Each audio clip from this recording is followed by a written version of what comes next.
तो आपको लगता है कि 5 साल में चुनाव के बाद हेलीकॉप्टर लेकर के कोल्हापुर सिटी की गलियों में नेताजी हाथ जोड़ करके आपके सामने खड़े होते? बिल्कुल नहीं खड़े होते। तो जो अधिकार हमको मिला है वो अधिकार हमसे छीना क्यों जा रहा है? छीना इसलिए जा रहा है कि पहचान के नाम पर, जात और धर्म के नाम पर ये आज की तारीख में हमको जो अधिकार दिए गए हैं उसको एक एक करके छीन रहे हैं।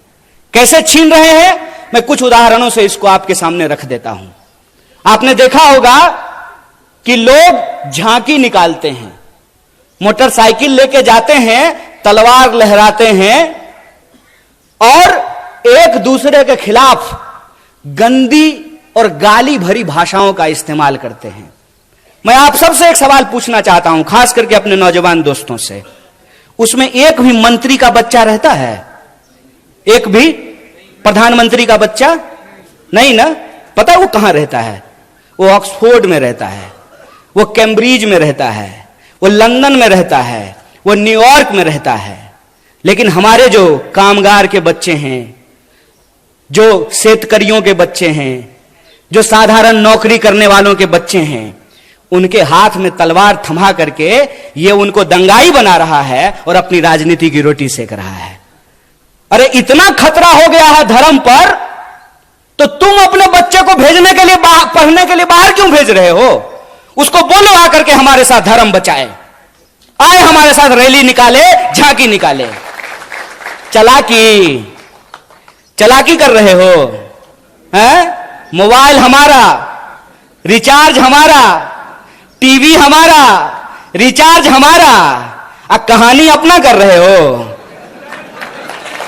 इस बेईमानी को आप समझिए। धर्म अगर बचाना जरूरी है तो खाली हम क्यों बचाएंगे? स्मृति ईरानी की बेटी गोवा में रेस्टोरेंट खोलेगी नहीं, और हम लोग मोटरसाइकिल लेकर के अपना तेल भरवा करके जय श्री राम। अरे राम जी जिंदाबाद हैं, जय जय है श्री राम का।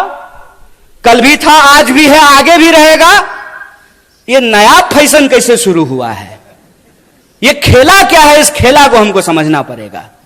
ये नया फैशन इसलिए शुरू हुआ है कि हमारे इतिहास से ही, हमारे इतिहास को हमारी स्मृति से मिटाने की कोशिश की जा रही है। यह आजादी हमको कैसे मिली? इस देश का निर्माण कैसे हुआ? संविधान कैसे बना? हम और आप प्रजा से नागरिक कैसे बने? हम नागरिक हैं आज हमको यह बात समझनी पड़ेगी कि रानी के पेट से राजा नहीं पैदा होता है। यह है नागरिकता, यह है जमहूरियत, यह है लोकतंत्र कि रानी के पेट से राजा नहीं पैदा होगा। राहुल गांधी जी को भी अमेठी में जाकर के चुनाव लड़ना पड़ेगा। बोलिए, लड़ना पड़ेगा ना? ये लोकतंत्र है। एक बात बताइए, इंदिरा जी चुनाव नहीं लड़ी थी? लड़ी थी ना? राजीव जी चुनाव नहीं लड़े थे? लड़े थे ना?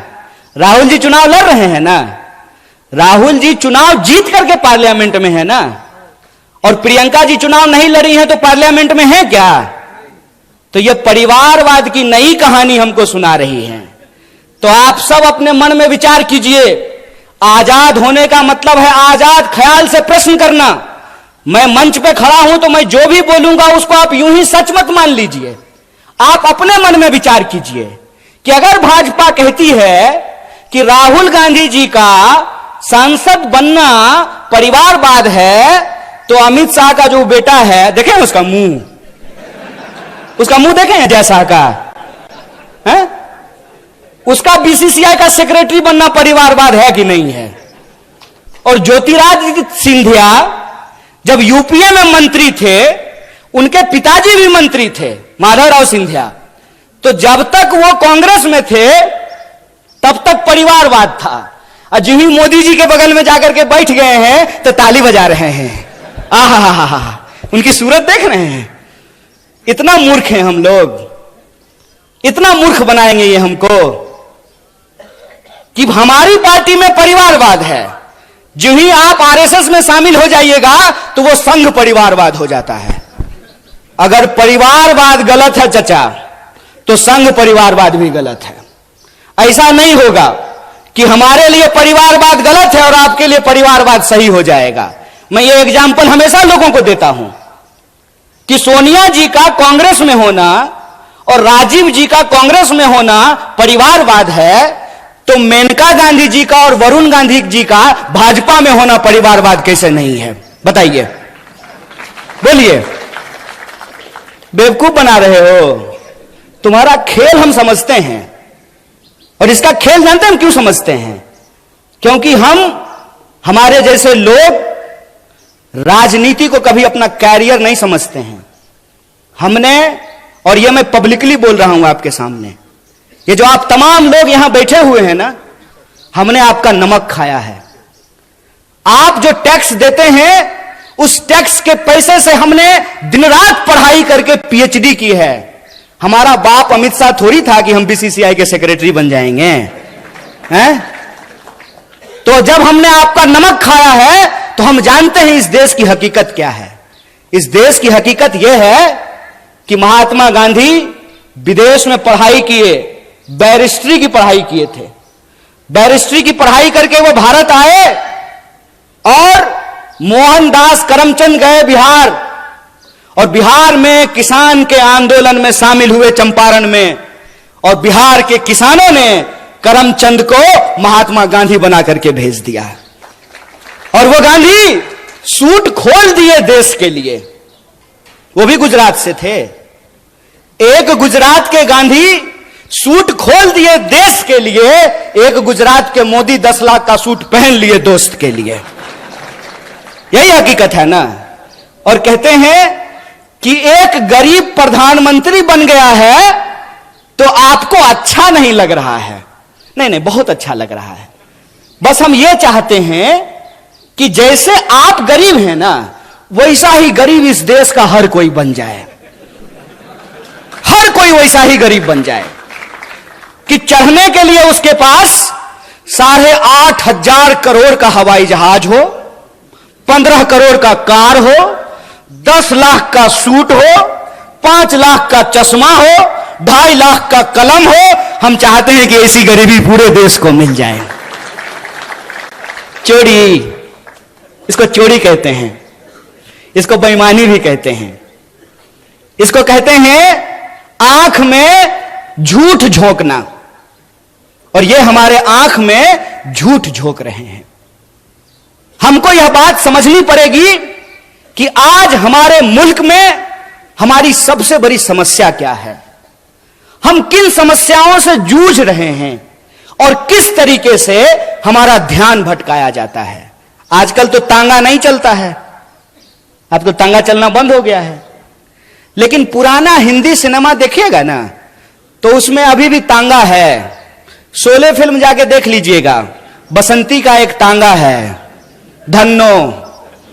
तो धन्नो के आंख पे एक चश्मा होता है ताकि धन्नो इधर उधर ना देखे, धन्नो सीधा चले, चाबुक खाए और दौड़े। ये हमारे साथ वही व्यवहार कर रहे हैं।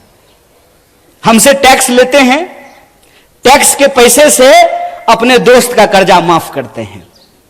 हम खून पसीने की कमाई राष्ट्रीय बैंकों में जमा करते हैं। किसान अगर ट्रैक्टर का लोन ना चुकता करे तो किसान के ऊपर ट्रैक्टर चढ़ा देते हैं। लेकिन 12 लाख करोड़, कितना था बंटी भाई? 12 लाख करोड़ अपने दोस्तों का कर्जा माफ कर देते हैं। कहते हैं कि इस देश में शिक्षा देने के लिए पैसा नहीं है, लगातार एजुकेशन के बजट को कम किया जाता है। लेकिन आपको मालूम है, नेताजी सब रहने के लिए, और अभी बंटी भाई और पीएन पाटिल भाई आपस में बात कर रहे थे कि जो बढ़िया हिंदी बोलेगा वो दिल्ली जाएगा। जो भी जाए, जिसको भी आप भेजिए, लेकिन जब आप दिल्ली जाइएगा ना तो 20,000 करोड़ का महल बना है आप लोगों के लिए। कितना?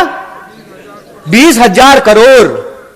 हाय रे चोरी, अस्पताल बनाने के लिए पैसा नहीं है, रोड अगर बनाता है तो रोड बनने से पहले ही गडकरी जी टैक्स लेना शुरू कर देते हैं। टोल टैक्स लेते हैं कि नहीं लेते हैं? रोड हमने, अच्छा इसको एक खेल समझ लीजिए। कार जब आप खरीदिएगा, हमारे पत्रकार लोग यहां बैठे हुए हैं, आपको तो कम से कम कार होगा ही है। देश की इकोनॉमी 3 ट्रिलियन है, महाराष्ट्र की इकोनॉमी 1 ट्रिलियन है, तो कम से कम महाराष्ट्र के पत्रकारों तो कार जरूर होगा। तो कार जब आप खरीदते हैं तो रोड टैक्स लेता है कि नहीं लेता है? तो एक बार जब कार खरीदेंगे तब रोड टैक्स लेगा, और फिर जितनी बार कार लेकर के रोड पे जाएंगे तो टोल टैक्स लेगा। बोलिए सही है कि गलत है? बोलिए, डरिए मत। कैमरा उधर घुमा दीजिए। बोलिए सही है कि गलत है? गलत है ना? ये कैसा विकास है कि हमारा जो है ना, शरीर से सिरिंज लगा करके खून खींचते रहता है रोज। हर तरह का टैक्स हमारे ऊपर लागू है। नौजवान दोस्त यहां बैठे हुए हैं, आपकी जानकारी के लिए बता दूं, जो यूथ हॉस्टल है, वर्किंग विमेन हॉस्टल है, उस पर भी 12% का जीएसटी लगा दिया गया है।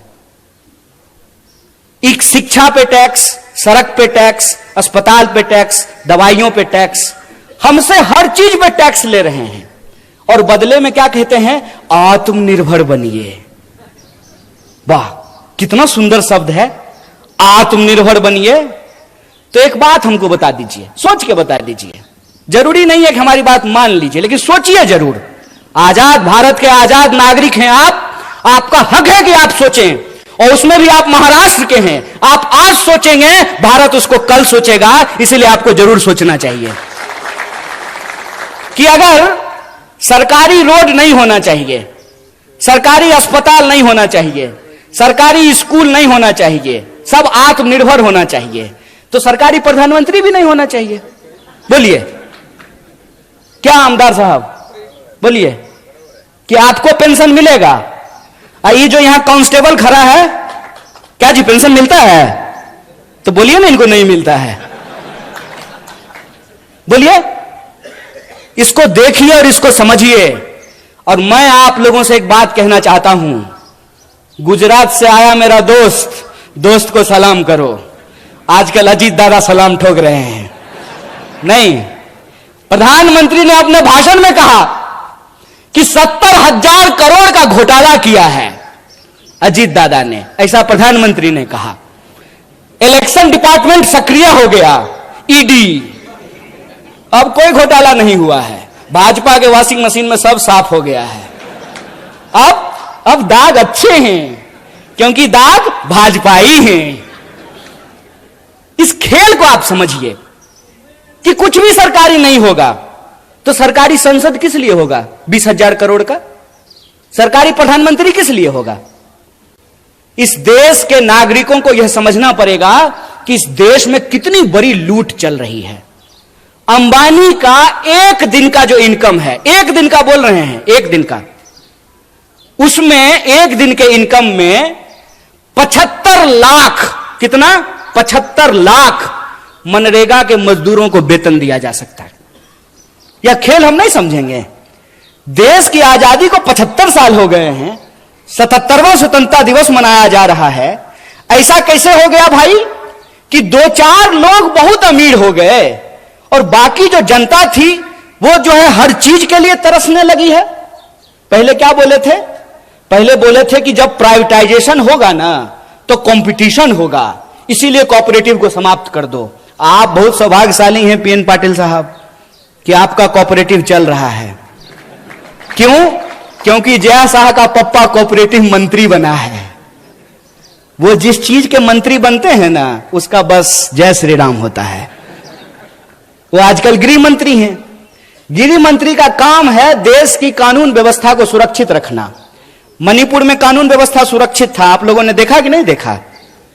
पुलिस थानों पे हमले हुए, हथियार लूट लिए गए, गोली लूट लिया गया, महिलाओं को निर्वस्त्र करके घुमाया गया। क्यों? क्योंकि गृह मंत्री जी अपनी ड्यूटी पे लगे हुए थे। प्रधानमंत्री 22-22 घंटा काम करते हैं, तब जाकर के देश की यह हालत पहुंची है कि इस देश में 5.5 लाख इंजीनियर हर साल पैदा होते हैं और 1.5 लाख लोगों को भी नौकरी नहीं मिलती है। इसीलिए मैं जो बोलता हूं तथ्य और प्रमाण के साथ बोलता हूं। मैं आपके सामने बोल रहा हूं। प्रधानमंत्री जी ने कहा कि 2022 तक सबको पक्का मकान मिल जाएगा। मिल गया कि नहीं मिल गया? नहीं मिला तो मतलब प्रधानमंत्री झूठ बोल रहे हैं क्या? या तो आप लोग झूठ बोल रहे हैं या प्रधानमंत्री झूठ बोल रहे हैं? कौन झूठ बोल रहा है? प्रधानमंत्री झूठ बोल रहा है। तो हम बोल सकते हैं ना कि भारत का प्रधानमंत्री झूठा है। बोलिए, नंगा को नंगा कहेंगे कि नहीं कहेंगे? झूठा को झूठा कहेंगे कि नहीं कहेंगे? और हम कहेंगे जो झूठ बोलेगा उसको झूठा।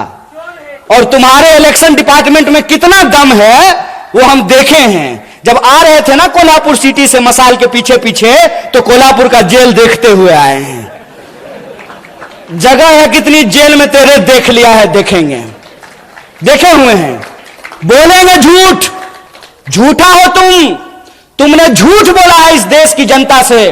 तुमने झूठ बोला कि हम इस देश के एक एक इंसान के खाते में 15 लाख रुपया पहुंचाएंगे। तुमने झूठ बोला कि हर साल 2 करोड़ नौकरी पैदा की जाएगी। तुमने झूठ बोला कि किसानों की आमदनी दोगुनी की जाएगी। तुमने झूठ बोला कि 2022 तक सबको पक्का मकान मिल जाएगा। तुमने झूठ बोला कि महंगाई को कम करेंगे। तुमने झूठ बोला कि महिलाओं के ऊपर अत्याचार को कम करेंगे। तुम इस देश की जनता से झूठ बोल रहे हो और तुम्हारी ताकत है झूठ बोलना। तो याद रखना कि तुम अगर झूठ के रास्ते पे चल सकते हो, फिर से इस देश को गुलाम बनाने की साजिश रच सकते हो। जिन अंग्रेजों की चापलूसी करते थे, आज उन्हीं दोस्तों के साथ खड़ा होकर के अगर उस देश में तुम कंपनी राज लाना चाहते हो, तो तुमको बता देना चाहते हैं कि हम भी महात्मा गांधी के राह पे चलने वाले लोग हैं। तुम्हारे झूठ का मुकाबला सच से करेंगे और तुम्हारे झूठ को हराएंगे। यह लड़ाई 2 तरह के सोच के बीच की लड़ाई है। एक तरफ वो है जो दिन दहाड़े बिना किसी लाग लपेट के झूठ बोलते हैं। दूसरी तरफ हम तमाम लोगों को एकजुट होना पड़ेगा जो सच बोलते हैं। पहली लड़ाई है झूठ और सच की, दूसरी लड़ाई है डर और साहस की। बताइए, शहीद आजम भगत सिंह 23 साल की उम्र में हंसते हंसते फांसी के फंदे पे झूल गया। झूल गया कि नहीं झूल गया? बटुकेश्वर दत्त, सुखदेव, राजगुरु, चंद्रशेखर आजाद झूल गए कि नहीं झूल गए? और आप जान लीजिए, जितने क्रांतिकारी थे उनका केस अगर कोई लड़ता था तो उस वकील का नाम पंडित जवाहरलाल नेहरू था। इस बात को याद रखिएगा।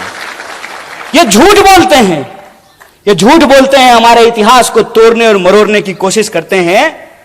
तो जो क्रांतिकारियों की परंपरा है जो वीरता के साथ खड़ी होती है, तो एक तरफ अंग्रेजों से माफी मांगने वाले डरपोक लोग हैं, एक तरफ अंग्रेजों की चापलूसी करने वाले, जासूसी करने वाले डरपोक लोग हैं, दूसरी तरफ हम साहसी और बहादुरी लोगों को इकट्ठा होना पड़ेगा।